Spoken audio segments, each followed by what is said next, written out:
posé une question sur les fondations, je te réponds tout de suite.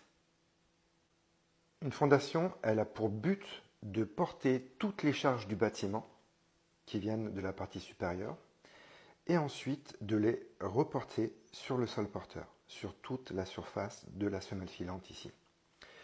Donc, comment ça se passe? On fait une étude de sol et en fonction de cette étude de sol, il va y avoir un dimensionnement de la semelle. Dimensionnement, donc c'est la largeur, c'est la hauteur et c'est aussi la profondeur hors gel qui va changer en fonction de la région et de l'altitude. L'armature aussi sera dimensionnée en fonction du type de sol, s'il est homogène, s'il est hétérogène. Donc là ici c'est une grosse armature, on appelle ça une 1535. Donc c'est très très important d'aller toujours chercher le sol porteur. Donc c'est un sol qui est dur, résistant, qui ne va pas se tasser avec le temps. Et pourquoi on est en gel? Pour éviter justement que les cycles de gel-dégel ne fassent monter et descendre notre fondation. Que tu fasses une maison ou que tu fasses un mur de clôture, il faudra toujours respecter la profondeur hors gel, sous peine d'avoir des graves problèmes.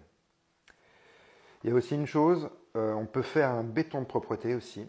Un béton de propreté, c'est une forme en béton sous-dosé qui fait à peu près 5 cm d'épaisseur, qui est en plus de cette épaisseur-là, qui est en dessous. Et c'est une couche qui va être drainante de par son sous-dosage.